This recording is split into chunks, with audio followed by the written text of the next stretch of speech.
não só o compromisso com o transporte alternativo, mas com os compromissos com a sociedade gonçalense, como, por exemplo, a passagem, né, na época de 1,50, e que nós levamos para a população essas propostas e nós estávamos sendo cobrados. E eu entendia que, independente de eu estar vereador ali na suplência, o meu compromisso seria e é com a população.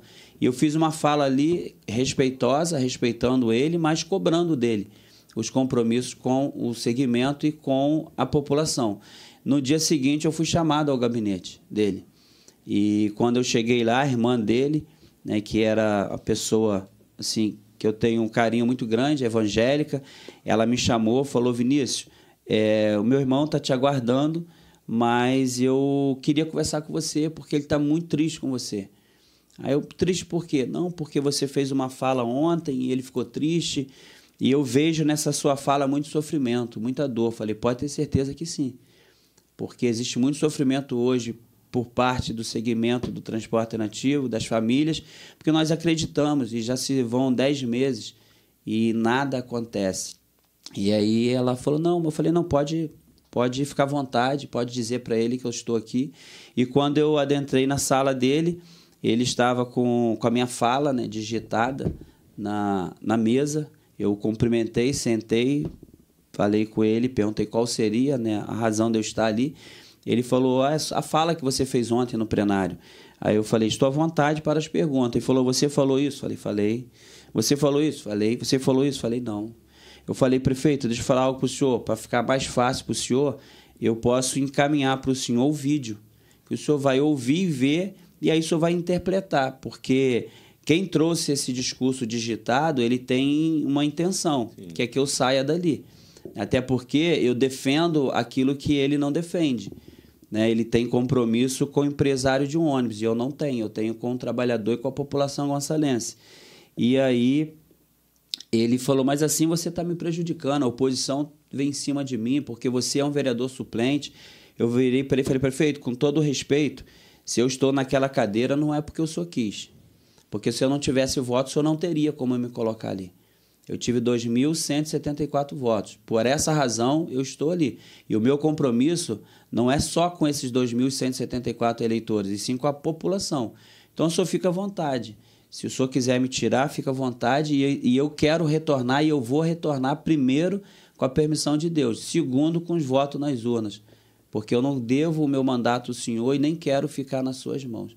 Passou-se 15 dias, ele me tirou, né? Depois me ligou numa manhã, tipo umas 9h30 da manhã, numa segunda-feira, dizendo que se eu tinha visto o diário oficial do município, e eu falei que sim. Ele falou: ó, eu te nomeei subsecretário de trabalho, porque eu entendo que eu tenho essa dívida com você. Aí eu virei para ele e falei: prefeito, eu gostaria de conversar com o senhor, mas não por telefone. O senhor pode me receber hoje no seu gabinete? E aí ele marcou às 17 horas e lá eu fui. Quando eu cheguei lá, agradeci ele, né? Mas eu pedi a ele que tornasse sem efeito. Porque quando eu acreditei nele, eu não acreditei para ter um salário. Naquele período era de R$7.000 para mim ficar em casa. Primeiro que eu tenho compromisso com dinheiro público. E quando eu acreditei, eu entendia que eu tinha valores, né, e potencial para fazer parte do governo dele. Mas eu não queria ficar em casa com um salário de R$7.000. E aí eu pedi a ele que pudesse tornar sem efeito. E aí ele foi e falou: poxa, mas assim, eu quero te ajudar, você não quer ajuda? Eu falei: não, eu não quero ajuda, eu quero que o senhor cumpra o seu compromisso. Inclusive, o senhor tem... Naquele momento, ele queria te ter ainda sob domínio, né? Sob domínio. O movimento, eu lembro, naquele ano, estava muito forte ainda, né? O movimento do transporte alternativo estava muito organizado ainda, né? As pessoas com a expectativa aí do transporte voltar a funcionar, né? E a passagem a 1,50. Eu não sei se nesse momento as vans já tinham feito aquela passagem a 1,50? Não, já tinha, não, foi, não. Posterior. Foi posterior. Nós colocamos, né? sim. Pode continuar. Então, e aí eu falei para ele que eu esperava que ele cumprisse o contrato dele. Inclusive, foi uma sugestão dele, e eu até achei por não fazer, né? No período da campanha, ele fez questão que nós fizéssemos um termo de compromisso e que ele assinasse, termo de compromisso em cartório, e que ele assinasse um compromisso com o transporte alternativo. E eu não achei legal, porque eu sou da antiga, né? Eu tenho 50 anos, mas eu aprendi com a minha mãe que a gente tende a acreditar na palavra, né? Eu sou daquele ainda que acredito na palavra do ser humano. E aí eu falei com ele, eu acredito na sua palavra. Ele falou, não, mas para você ter uma ferramenta para utilizar na campanha com o segmento, vamos fazer um termo de compromisso. E aí nós fizemos, ele assinou um termo de compromisso em cartório dizendo que, se ele fosse prefeito, ele iria legalizar o transporte alternativo. E aí, infelizmente, isso não aconteceu. E, posteriormente a isso, eu fui, né, porque eu vim candidato pelo, então, PR, né, hoje PL, eu fui convidado na sede do PR, no Rio. O atual o presidente, na época, era o Garotinho, né? Era o Garotinho. E, por estar no PR, eu fui convidado. Cheguei lá, estava o prefeito, o irmão dele, né, o Nivaldo, e os vereadores de São Gonçalo, De Jorge, doutor Armando, Gilson do Cefem, enfim. E aí, no término da reunião, ele me chamou, o Neilton, e chamou os vereadores de São Gonçalo. E aí ele falou, Vinícius, eu quero fazer o trato com você aqui. Abandona o transporte alternativo, que você vai ser vereador, nós vamos levantar uma bandeira para você defender, e daqui a... acho que faltava 2 anos e meio, não sei precisar o tempo, eu vou te ajudar a ser vereador. Aí chamou os colegas vereadores e pediram para que eles pudessem ajudar ele a me convencer. Eu virei para ele e falei que eu não negocio os meus princípios e muito menos pai de família, porque eu estava ali na condição de representar aqueles pais de família e eu jamais iria negociá-los, né, numa condição de vereador, de um cargo ou de uma estrutura. E assim aconteceu, né? Nós caminhamos numa outra direção política e tivemos o fim do transporte alternativo, mas eu, graças a Deus, Leonardo, eu ponho a minha cabeça no travesseiro, por mais que alguns grupos tenham se levantado, né, contra mim, dizendo que eu vendi, que eu sou o traidor das vans, mas a minha consciência com Deus, isso para mim é prioridade. E ele conhece, né, as minhas atitudes, o meu coração. Está aqui o doutor Jonadab, que nos acompanhou, né, sabe dos meus princípios, conhece os meus princípios, e eu ando em paz, né, comigo, com Deus, com a minha família, né, e ando em São Gonçalo. Ontem mesmo teve uma pessoa que falou, rapaz, você é vereador, você é vice-presidente da Câmara, e eu saí de uma igreja ontem já 11 horas da noite e minha família não pôde ir comigo, meu filho está fazendo faculdade e está no período de prova. A minha esposa, quando eu cheguei, ela não estava se sentindo bem e eu fui só, né, nesse culto. Eu saí 11 horas da noite caminhando, fui a pé, e aí a pessoa me abordou, que é um policial amigo, falou, rapaz, você não pode, você... Eu falei, por que eu não posso? Porque você é vereador. Eu falei, cara, fecha os olhos. Ele fechou, não estou vendo nada, está tudo escuro. Eu falei, porque você está... Olha pelos olhos espirituais. Tem um exército de anjos aqui ao meu lado, cara. Eu não tenho... Eu não ando... Eu tenho consciência. Eu sei o Deus que eu sirvo. Sei já o que eu passei. Dr. Jonas conhece um pouco, né, ou muito, né, da minha história. Já tentaram contra a minha vida, já tentaram... Já sofri sequestro, ameaças de vida, de estar em casa com um prato de comida nas mãos, jantando. O meu filho Guilherme, ele teria ali em torno de 6 anos, e o telefone tocar, Leonardo, e você ouvia assim, é o Vinícius, sim, um número privado, E eu atendo a todos os números, eu não tenho exceção, seja privado ou não, eu atendo. Eu não atendo nunca, a maioria é cobrança. Então, então me chega. É os parentes de São Paulo. Vamos preparar um curso de finança para você organizar isso. Isso aí. Olha, deixa aí. Me inclui aí, tá, Leonardo? Então, e aí, do outro lado da linha, a pessoa falou assim, olha só, nós vamos entregar a cabeça da sua esposa e do seu filho numa bandeja. Mas fica tranquilo, que você não vai sofrer muito, não. Que depois vai ser você. Aí eu fiquei no silêncio, né? Aí a pessoa não falava nada, eu, já terminou? Aí ele, você não está acreditando? Eu falei, não, é porque eu tenho educação. Quero saber se você já terminou para mim poder desligar. Quis manter ali, né, uma tranquilidade que não tem como, né? Imagina você...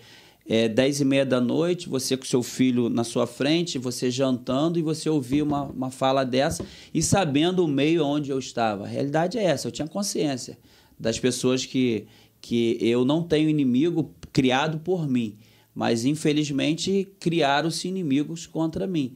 E aí eu não poderia naquele momento chamar a minha esposa e relatar o ocorrido. Eu fui para a laje e chamei meu irmão, Marcelo, que é o mais velho, o meu cunhado, Eric, e compartilhei com eles, né, a situação. E fiquei preocupado, pedi para que eles pudessem me ajudar em oração, né, no primeiro momento, em olhar mais a minha esposa e meu filho. E eu me lembro que eu estava na BR, ali na New Art, vendo um material que nós iríamos produzir para um evento que nós iríamos fazer numa igreja. E aí minha esposa me ligou, ela estava indo levar o meu filho ao colégio e ela me ligou desesperada que tinha um carro seguindo ela e ele, meu filho, né? E aí eu falei, Luciene, entra no comércio, entra onde você está. Ela me deu a localização, eu peguei o carro, Leonardo, mas eu fui desesperado. E aí quando eu cheguei lá, ela estava dentro de uma padaria com meu filho, perdeu o horário do colégio, e aí quando ela me deu a descrição do carro e da pessoa, eu já sabia quem era, né? E eu peguei o meu carro, levei eles em casa, meu filho naquele dia não foi à aula, e eu fui até essa pessoa. E disse para ele, falei, você quer fazer, faz comigo, tá? Você faz comigo, não mexe com a minha família, seja homem, até bandido é homem, você está sendo bandido, moleque. Mexe comigo, não mexe com a minha família. Quer fazer, faz comigo, eu estou aqui. Então, assim, eu passei esses momentos e, no fim, nós sabemos, né, que nós temos, todos nós temos, né, nem Jesus agradou a todos, nós temos aqueles que não gostam da gente, né? Tem pessoas que não gostam de mim sem me conhecer, né? Já faz um julgamento sem conhecer. Se levantaram dizendo que eu fui o traidor das vans, porque ele tinha interesse eles tinham interesse de colocar dessa forma, mas assim, o que me deixa tranquilo, Leonardo, que eu sirvo um Deus vivo. Eu vim candidato com o nome Vinícius da Transpeed, pelo fim do transporte e por tudo que se levantou contra mim, essas acusações, eu achei por bem tirar o Transpeed e vim candidato em 2016 como Vinícius, né? Somente Vinícius.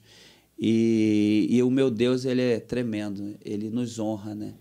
E em 2016 eu passei uma fase muito difícil na minha vida, até hoje foi o momento mais difícil da minha vida.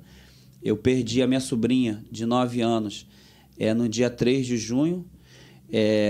Eu fui levá-la no hospital, ela ia fazer uma cirurgia, que no dia seguinte fui para lá, fiquei com ela, foi eu que fui levá-la ao centro cirúrgico, enfim.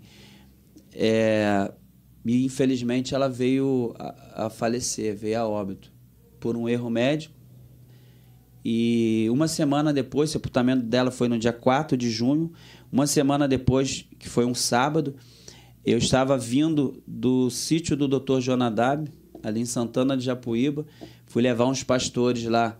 O Dr. Jonas gentilmente cedeu para que eles pudessem fazer o batismo, e eu fui levar esses pastores lá. E retornando ali na altura de Sambaitiba, eu recebi uma ligação do meu primo e ele falou: Vinícius, você tá onde? Eu falei: tô vindo de Sambaítiba. Ele falou assim: você tá dirigindo? Eu falei: tô. O telefone estava no Viva Voz. Ele falou: encosta o carro. Quando ele falou: encosta o carro, eu falei: aconteceu alguma coisa. Ele falou: seu pai sofreu um acidente, caiu num precipício e assim, os bombeiros, mais de 5 horas lá para tirar ele, e a gente nem sabe como ele está. E aí eu fui para casa, levei os pastores, liguei para o meu sogro, que é meu pastor, um amigo, peguei o carro e parti para lá. O meu pai, por propósito de Deus, por uma profecia que havia acontecido há 40 anos atrás, na cidade de Talcara, que a minha irmã, né, com 4 anos na época, ela seria usada no leito de morte para o meu pai para pregar a palavra, fazer o apelo. Meu pai, ele iria se converter e Jesus ia recolher ele. Enfim, meu pai caiu nesse precipício lá, nós trouxemos ele, e isso foi no dia 11 de junho. Meu pai ficou 1 mês e 10 dias aqui conosco e veio falecer no dia 21 de julho. 20 dias antes do início, né, das eleições, do período eleitoral, né, 2016, e se cumpriu, né, aquilo que Deus havia prometido há 40 anos. A minha irmã, ela não tinha ciência, porque ela tinha 4 anos, e ela não ficava, ela não gosta, né, de hospital. Ela não foi uma das pessoas, dos filhos, que ficaram com meu pai como acompanhante, e aí num domingo eu estava lá como acompanhante. Ela foi para visita e meus irmãos me chamam de Nen, né? Ela falou: Nen, pode ir que eu vou ficar com ele. Eu falei: como assim? Você não gosta de hospital? Não, mas eu vou ficar. Eu falei: então eu vou para o culto. Fui pegar a minha Bíblia para ir para o culto na minha igreja. Ela foi e falou: não, deixa a sua Bíblia aí. Eu fui, deixei a Bíblia, e depois, né, que meu pai veio falecer, ela veio, né, nos contar que ela pegou a Bíblia, começou a ler e sentiu no coração de orar pelo meu pai, perguntou se poderia orar, ele falou que sim. Ela orou e ela fez o apelo, e ali ele aceitou Jesus.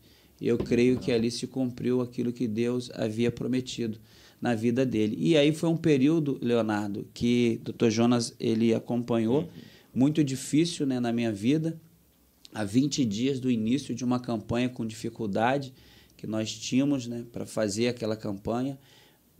Eu não tinha forças emocional, física, e eu assim agradeço muito a Deus, né, as pessoas que Deus colocou ao meu lado naquele momento, porque foram elas que me carregaram, né, porque eu não tinha força para caminhar.